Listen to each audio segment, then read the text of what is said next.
wabarakatuh. Waalaikumsalam warahmatullahi wabarakatuh. Perkenalkan, nama saya Yuliana Triwardani, peserta PPG dalam jabatan kategori 2 tahun 2022 LPTK Universitas PGRI Semarang. Pada kesempatan kali ini, saya akan melakukan wawancara mengenai tugas LK 1.2 mengenai eksplorasi masalah. Di samping saya sudah ada narasumbernya, Bu Safitri Ngatiatun. Terima kasih kepada Bu Safitri Ngatiatun yang sudah meluangkan waktunya untuk wawancara bersama saya. Sama-sama Bu Lili. Ibu mengajar kelas berapa, Bu? Kelas 6. Oh ya, kelas 6. Di sini saya memiliki beberapa poin mengenai masalah di sekolah, Bu, terutama di kelas saya. Nah, bisa Ibu bertukar pengalamannya atau sharing pengalamannya selama Ibu mengajar. Kalau boleh tahu sudah berapa lama Ibu mengajar, Bu? Jadi saya mengajar kurang lebih udah 7 tahun. Sejak tahun 2015. Oh ya, sudah lama ya, Bu. Ya. Untuk ini ada 12 poin, Bu, ada 12 masalah. Langsung dimulai saja ya, Bu, dari masalah yang pertama. Ini tentang masalah kurangnya motivasi siswa dalam belajar, baik di sekolah maupun di rumah. Bagaimana, Bu, anak di kelas, mahasiswa di kelas, apakah selama pembelajaran mereka semangat dalam belajar, antusias?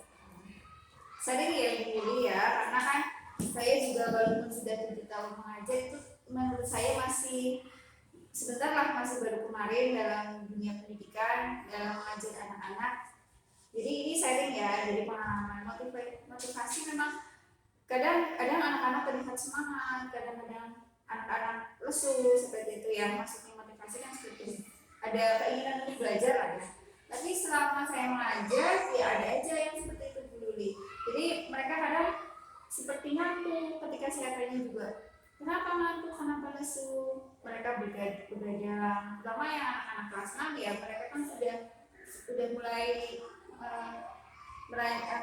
dewasa ya, beranjak dewasa, jadinya remaja maksudnya, beranjak remaja. Jadi mereka sudah pergaulannya kan juga udah kayak apa namanya sih, udah mau remaja, mereka sudah bergaulnya bukan dengan anak-anak lagi, tapi dengan misalkan kakak-kakak kelasnya yang tingkatnya lebih tinggi. Jadi mereka udah, dunia mereka sudah bermain, apalagi sekarang motivasi itu kan bisa dari diri, dari luar juga.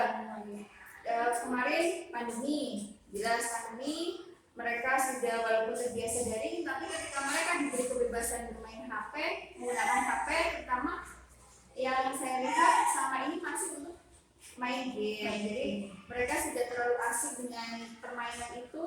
Kalau zaman dulu kita kan masih permainannya tradisional ya, jadi fisikal ya, fisik, terus kalau sudah lelah ya kita tidur kayak gitu lah. Sekarang kan mereka duduk, yang main paling tangan ya jadinya ya gitu. Terus ini mata yang melihat ini kan, jadi fisik mereka menurut saya kan kurang lah ya kalau dari terlihat dari fisiknya. Jadi motivasi dari diri mereka udah terbiasa, duduk aja main game lebih asik daripada belajar, apa sih membaca buku dan lain-lain. Kemudian kalau dari luar, dari luar siswa, tentu saya lihat ada beberapa anak, ini nggak semuanya, mungkin ada orang tuanya yang masih bekerja, mereka kurang mendapat perhatian orang tua.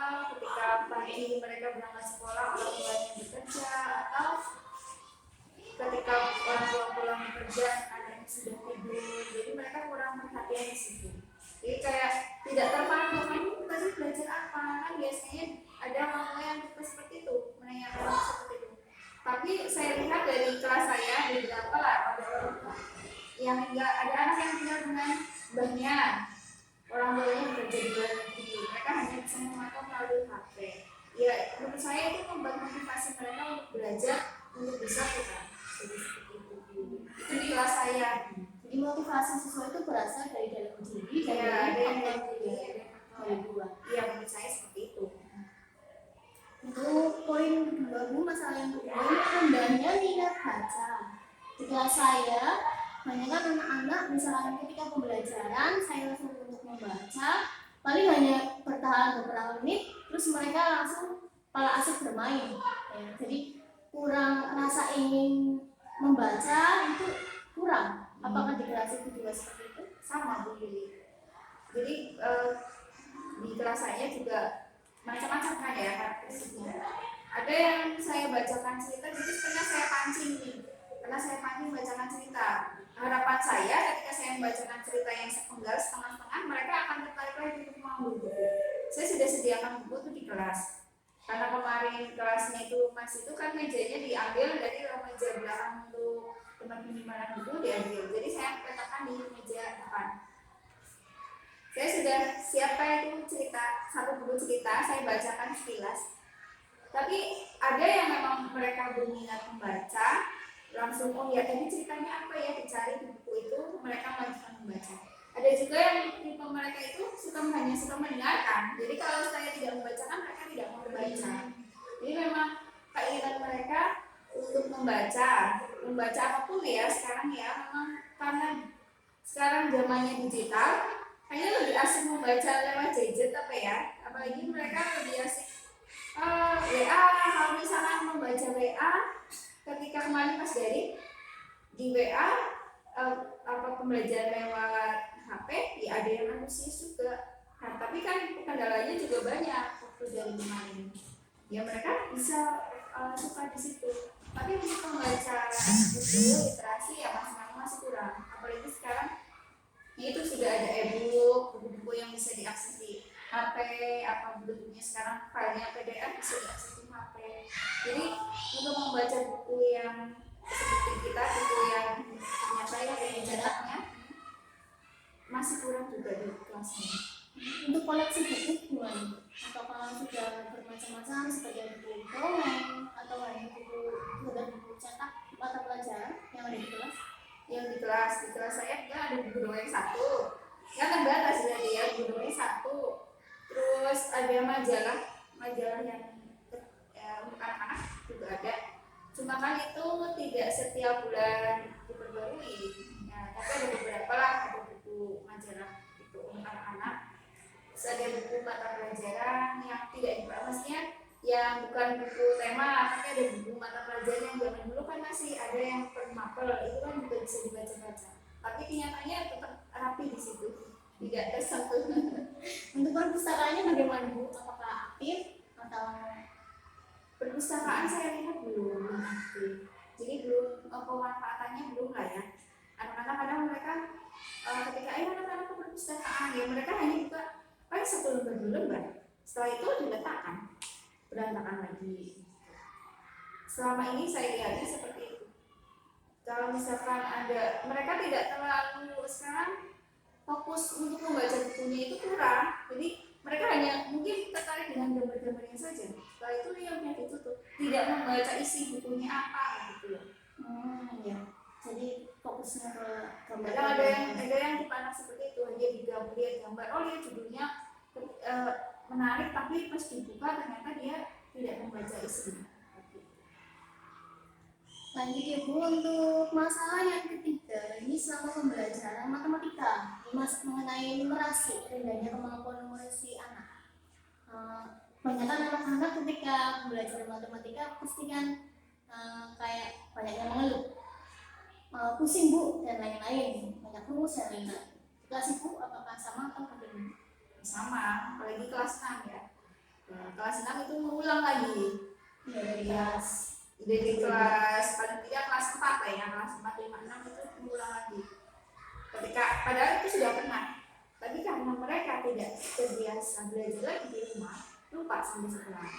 Padahal baru diulangkan. Kalau matematika, kalau saya sendiri sih, kalau matematika itu kalau rumusnya tidak dipakai lupa. Saya kan juga sama dia kalau gitu. Jadi kalau rumusnya tidak dipakai lupa, apalagi anak-anak libur 2 minggu saja ditanya ke kalian lagi lupa, karena mereka jarang pakai itu sekarang. Permainan mereka lah itu tadi, karena memang zamannya sudah sekarang digital, permainan gamenya digital, karena tidak itu semuanya serba mudah, ada kalkulator, jadi mereka terutama ini perkalian ya, kalau di kelas saya perkalian pembagian karena memang dasar di kelas 6, maksudnya untuk pembelajaran selanjutnya kan pasti berhubungan dengan itu gitu ya. Ya masih rendah, masih kita harus selalu mengingatkan atau kita selalu bermain yang apa namanya tos perkalian gitu untuk mengingatkan lagi. Tapi ya memang kita tidak boleh bosan untuk selalu mengajak anak-anak mengingat itu lagi. Masih rendah juga sama. Tapi hasil belajarnya juga Ya otomatis kalau misalnya dibandingkan yang lain, matematika ya masih di bawahnya. Tapi ada beberapa anak yang memang dia minatnya ke matematika, dia suka dengan matematika, jadi apa ya, dia nilainya tetap tinggi. Tapi kan tidak semuanya, karena mindset mereka juga ada matematika itu susah sekali. Nah dari mindset susah itu mau belajar apapun kan jadi susah. Kecuali mereka memang udah ada keinginan dulu, oh ya saya bisa, harus. Jadi kita harus pelan-pelan ya mengubah anak-anak itu, mengajak anak-anak untuk menyukai matematika atau pembelajaran. lanjut ya Bu, tadi mengenai adanya numerasi, membangun numerasi siswa. Sekarang masalah konsentrasi selama pembelajaran, kurangnya konsentrasi dalam pembelajaran. Biasanya anak-anak pagi-pagi awal ya pasti kan semangat, masih konsen, tapi nanti di tengah-tengah pelajaran misalnya asik menulis sendiri atau gambar-gambar, padahal sedang pembelajaran guru sedang menerangkan di depan. Apakah sama juga seperti ibu di kelas seperti itu kan? Sama ya, kegiatannya ya mereka namanya anak ya juga karakternya beda-beda lagi. Sama, ada yang antusias dari awal sampai akhir semangat, tapi seringnya di tengah-tengah kalau tidak diselingi permainan activity lah ya, kalau tidak diselingi kita bercanda bermain bersama, ya mereka ke situ konsentrasinya udah. Kalau misalkan ditunjuk jari aja, ini berapa, ini apa, ini berapa, ini udah nggak konsen. Nanti tinggal sorak-sorak. Kalau udah mereka itu kita ulangi lagi. Daripada kita metodenya kita rubah. Misalnya biasanya ceramah ya mungkin di tengah-tengah kita adakan diskusi. Tapi diskusi juga kadang ada yang lesu, ada yang semangat.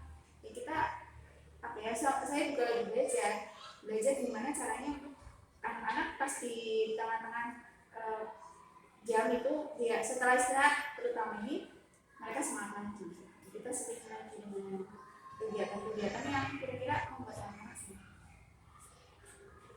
Selanjutnya ibu masalah yang kelima, ini komunikasi antara siswa dengan guru. Selama ibu mengajar, menurut ibu apakah komunikasi yang dijalin ibu dengan siswa sudah baik atau belum? Menurut saya belum, masih kurang ya. Saya bukan berarti belum ada komunikasi, tapi masih kurang. Karena memang ada tipe anak yang kalau tidak saya dekati dia tidak mau bicara. Ada yang aktif bicaranya itu aktif bicara, tapi kadang ngawur bicaranya, kan ada yang ngawur gitu, hanya nyeletuk celotehan yang tidak nyambung dengan pelajaran atau tidak nyambung dengan pertanyaan saya, karena mereka lebih suka bercanda kan gitu. Memang seperti beda-beda tipe anak, tapi berusaha sama kembali lagi saya juga belajar berusaha bagaimana anak itu sama saya dekat. Jadi yang kelihatan diam saya tanya, kenapa kamu diam, apa misalkan komunikasi yang kegiatan anak sehari-hari lah pertanyaannya. Tadi kamu di rumah sama siapa, terus punya adik atau enggak, saya ajak komunikasi seperti itu supaya mereka berani berkomunikasi dengan saya, hal apapun maksudnya. Ini di luar pelajaran pun saya harapkan mereka juga berani berkomunikasi dengan saya. Jadi ketika pembelajaran ada sesi ya, ya beberapa. Tapi kalau misalkan ini itu kalau matematika ada yang tanya, tapi kalau misalkan pembelajaran lain yang materi, mereka bertanyanya nanti ketika menemui kesulitan soal, nggak ada Bu ini jawabannya apa ya Bu, kayak gitu. Pasti tanyanya kan jawaban, cenderung komunikasinya hanya itu. Jadi kan, tapi ketika pembelajaran saya tanyakan, siapa yang belum paham atau siapa yang sudah paham ini, nggak ada yang jawab, nggak ada yang komentar. Kalau untuk maju ke depan, siapa yang bisa merasakan maju ke depan? Oh, di kelas saya sekarang ada yang itu beberapa ya, hanya ya anak itu saja, anak tertentu lah ya, tidak semua anak mereka antusias berebut.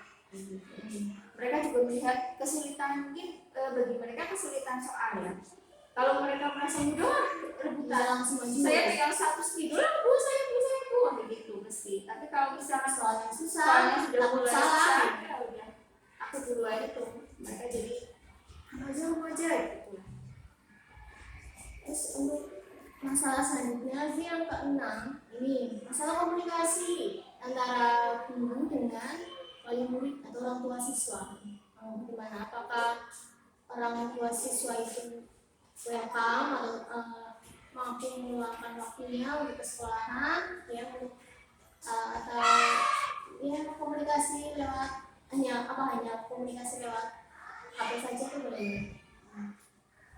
Jika saya belajar macam-macam, ada yang saya komunikasinya hanya lewat WhatsApp atau telepon, karena memang orang tua anak tersebut di luar negeri. Ya, banyak kan di sini yang bekerja di luar negeri, tidak bekerja di lingkungan sini, dan anak tinggal dengan mbahnya. Jadi saya komunikasinya melalui WhatsApp. Ada WhatsApp group di kelas saya, ada WhatsApp group. Terus mereka pun kalau di WhatsApp group tidak semua orang tua, karena keterbatasan mereka dalam menggunakan HP. Ada yang memang tidak terbiasa dengan HP, ya tidak semua menjawab. Paling saya hanya sampaikan kalau ada pengumuman yang sampaikan melalui anak, atau sesekali kalau misalkan biasanya kalau di sini kalau pembagian rapat orang tua yang mengambil, supaya kita bisa bertemu langsung dengan orang tua, berbicara tentang anak. Kemudian tipe-tipe orang tua itu berbeda. Ada yang tadi seperti Bu Yuli bilang welcome, seperti kalau kita memberi pengumuman apa mereka langsung siap. Tapi ada juga yang memang entah kesibukan atau memang bagaimana, memang cuek, tidak pernah dipanggil ke sekolah, tidak mau dihubungi, tidak bisa. Ada yang memang seperti itu. Ada tidak yang misalkan melalui WhatsApp untuk komunikasi, tanya tentang perkembangan anaknya atau belajar selama di sekolah bagaimana ada. Tapi tidak semua orang tua seperti itu. Tapi ya beberapa ada. Ketika mereka ke sekolahan, mereka tanya, bu anak saya bagaimana, sudah ada perbaikan apa belum, terus bagaimana perilakunya. Ada tipe orang yang tua yang memang perhatian seperti itu. Ada yang orang tua yang tidak tahu, tidak mau tahu sama sekali juga ada. Karena memang kesibukan orang tua sih. Ya, selanjutnya yang masalah ke-7 ini mengenai pembelajaran inovatif. Kalau jujur saya sama pembelajaran kurang inovatif, paling hanya ya ceramah lagi. Bagaimana kalau ibu? Ya, sebenarnya pembelajaran inovatif bagus ya. Saya juga belajar itu. Tapi kadang ini sebenarnya nggak boleh juga ya Bu Yuli ya. Tapi kita target materi. Kalau kelas saya lah ya, saya ini curhat ya. Saya pengen sekali semua pembelajaran atau semua materi kita gunakan inovatif lah ya. Kita benar-benar menggali potensi anak, melibatkan anak secara aktif begitu ya. Tapi kalau kembali lagi ke situ, kita di target waktu. Kalau saya maksudnya saya menginvite habis itu dia ceramah, materi sama guru, terus dia ceramah lagi untuk mengajar materi. Selanjutnya untuk pertanyaan ke-8 mengenai masalah yang ke-8 ini Bu, ini ada kesulitan memahami bacaan. Biasanya siswa saya ketika pembelajaran bahasa Indonesia, misalkan disuruh membaca cerita banyak, menentukan kayak gagasan, yaitu atau gagasan utama, ide pokok, mereka kesulitan. Apakah di kelas ini juga seperti itu atau sudah pada langsung paham Bagaimana cara menentukan gagasan utama? Ya beda-beda Bu. Jadi kayak gini, karena memang kembali lagi ke literasi atau minat baca mereka yang rendah, gitu, maksudnya belum ada keinginan untuk membaca. Jadi sekarang semuanya serba pengennya instan, cepat. Jadi untuk memahami, kan kalau memahami bacaan itu kita harus benar-benar membaca bacaan itu dengan seksama. Kalau memang itu bukan untuk membaca cepat ya, kalau untuk memahami bacaan kan beda lagi caranya, harus membaca padahal setiap kalimat itu kita baca dengan teliti banget gitu ya. Tapi anak-anak kembali ke literasi mereka aja, motivasinya belum tumbuh lah ya, masih berkembang lah gitu, kita masih perlu tingkatkan lagi untuk memahami baca itu pun sulit. Kadang kita sudah pakai trik-trik, oh ini kalau mencari gagasan utama kita lihat saja, kita cari dulu kalimat utamanya di mana, kita bisa di awal, bisa di akhir, atau mungkin kita menemukannya di tengah-tengah. Kita beritahu kata kuncinya seperti itu. Itu pun sudah seperti itu, masih ada yang kadang keliru. Jadi kita sebenarnya memang tantangan kita ya, guru sekarang dengan era digital seperti ini ya, bagaimana digitalnya jalan, mereka paham dengan teknologi yang sekarang dan juga tidak meninggalkan kebiasaan yang baik. Membaca itu kan baik ya, karena memang dari membaca kita bisa tahu banyak hal.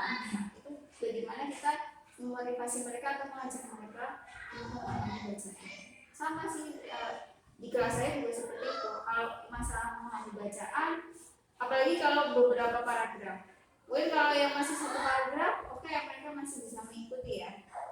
Siapa tokohnya, jika bicara satu paragraf aja bisa. Tapi kalau ketika banyak cerita itu dalam beberapa paragraf, mereka sudah mulai kesulitan.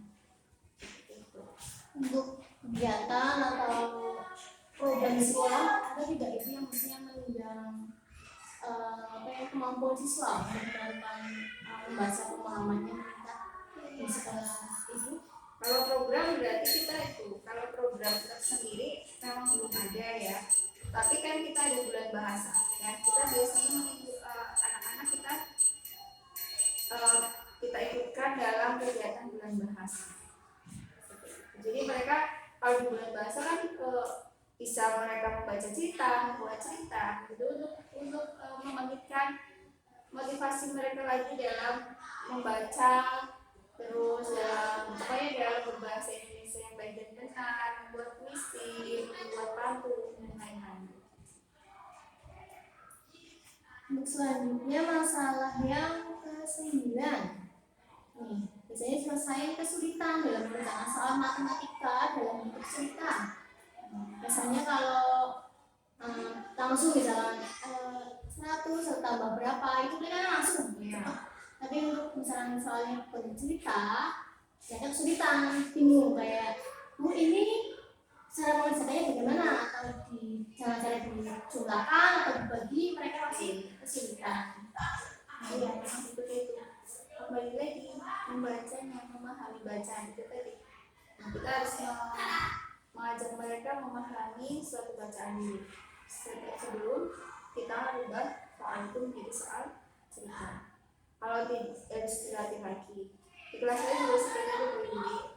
Bahkan ketika mereka hanya melihat angka saja 215 kali 25 itu misalnya yang mereka bisa. Tapi ketika dalam bentuk soal cerita, kita harus memahamkan lagi bagaimana, oh ini contoh soal yang harus diberi, ini contoh soal yang harus dikali, seperti itu. Jadi kalimat-kalimat matematika yang ada, kita harus membiasakan mereka untuk latihan.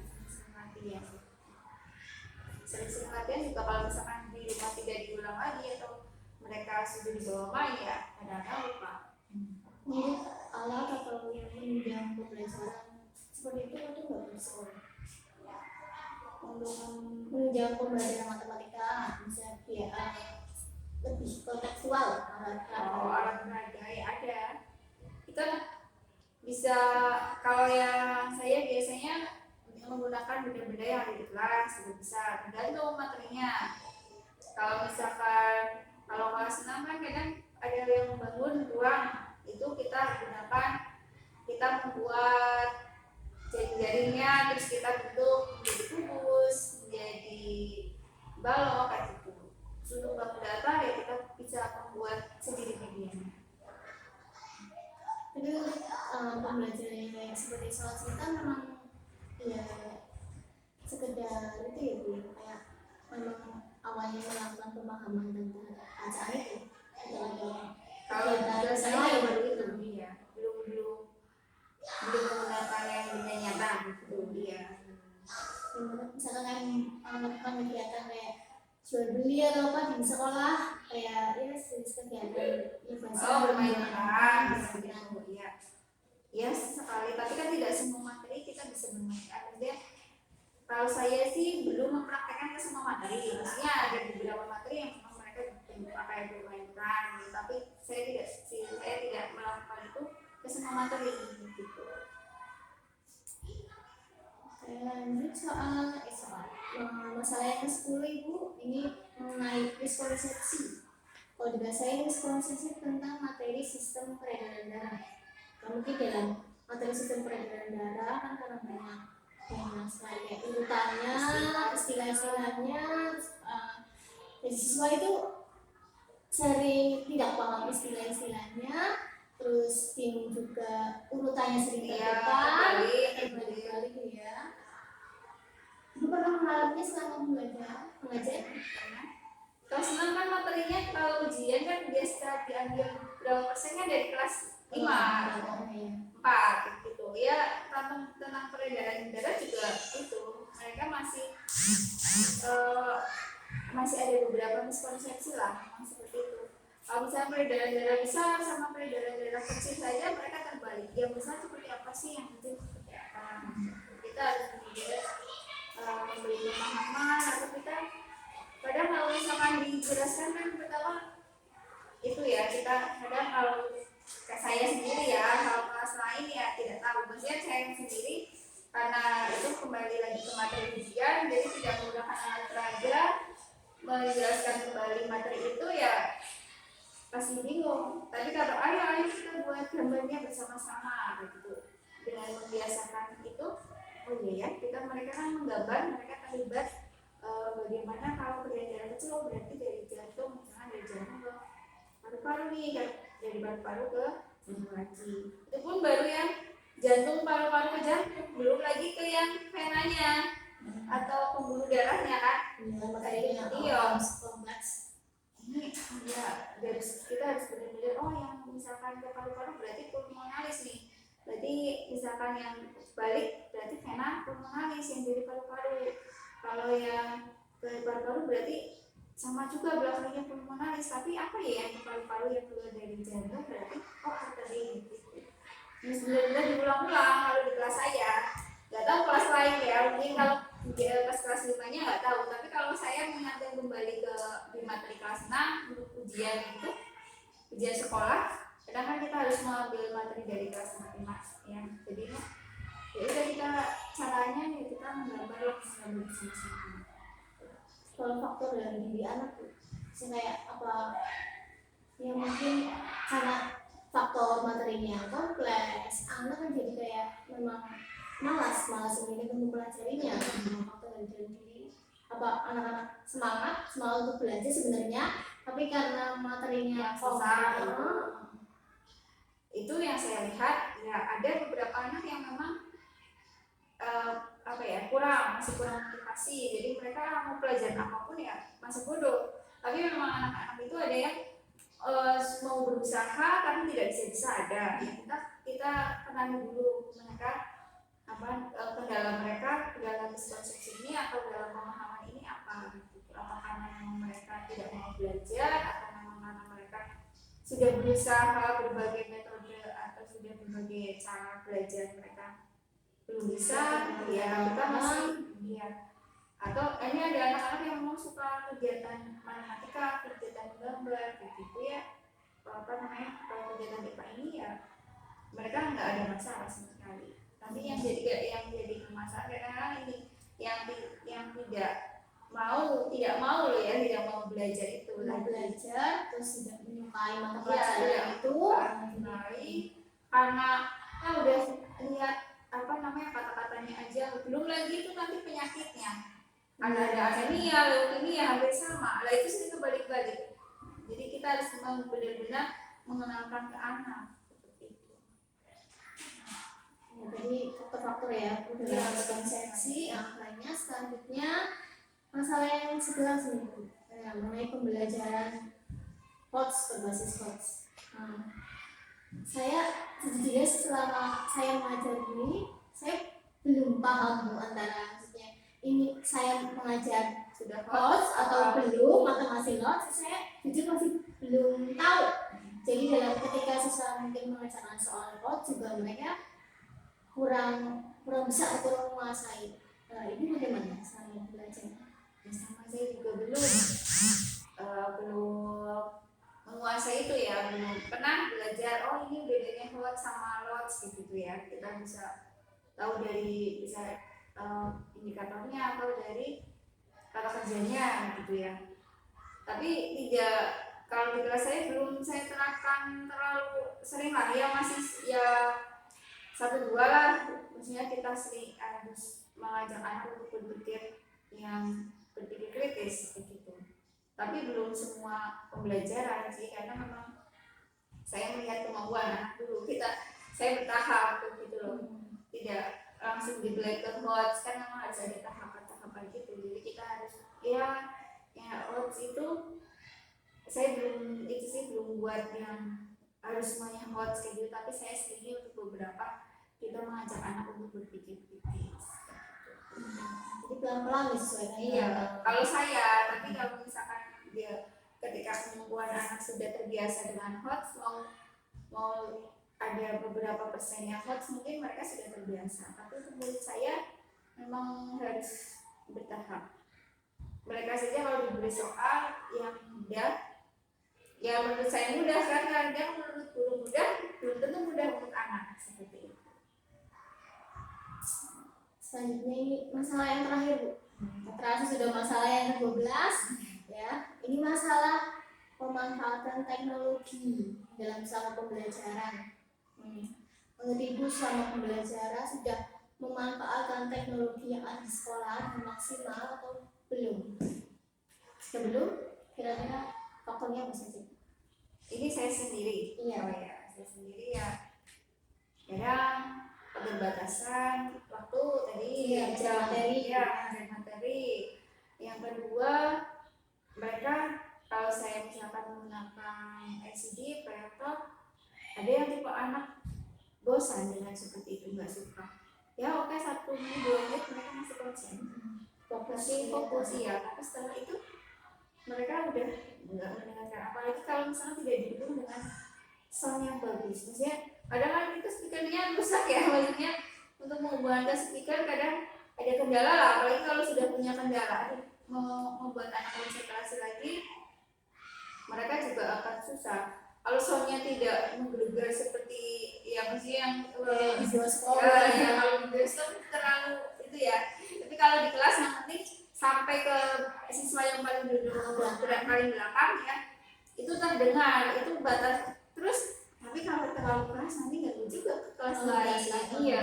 Makanya kita ya tidak setiap pembelajaran kita menggunakan itu, tapi saya sendiri yang berusaha memanfaatkan teknologi fasilitas-fasilitas yang sudah ada di sekolah. Kalau misalkan anak-anak ya sesekali lah kita main puisi gitu kan, dengan teknologi juga kan tadi ya gitu. Memanfaatkan HP untuk siswa untuk menjadikan sumber belajar sudah dilakukan di sekolah, di kelas Ibu. Ibu mengarahkan anak untuk misalnya menggunakan atau mengakses informasi menggunakan HP belajar ya bisa platform-platform pernah, tapi memang tidak semua ya, tadi tidak semua HP juga, HP anak-anak mendukung support.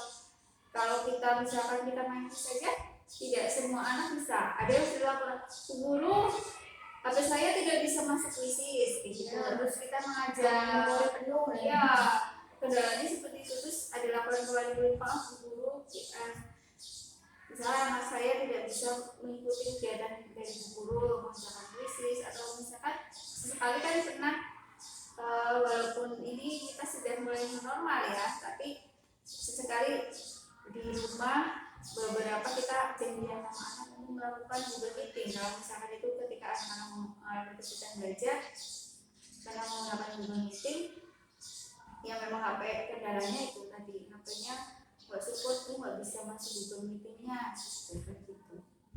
Kalau kelas melalui Google Classroom pun belum optimal karena memang apa ya, kendala mereka masih HP-nya kadang satu untuk banyak anak. Kalau misalnya di rumah itu hanya menggunakan HP-nya ayahnya, ya kita harus menunggu ayahnya selesai bekerja baru bisa menggunakan itu kan. Jadi apa, terutama kadang sekarang semuanya kan ada yang untuk jualan online, otomatis HP itu selalu dipegang ibu atau ayahnya, anak-anak sesekali saja. Seperti itu. Kalau di kelas saya kendalanya seperti itu. Kemudian guru ya paling, kalau saya ya kadang ikut pelatihan yang memang dari Kemendikbud yang online itu, HP atau laptop. Nah, pelatihan-pelatihan yang di online itu sudah itu terapkan. Semua pelatihan yang pernah itu sudah diterapkan di selama pembelajaran apa sih itu?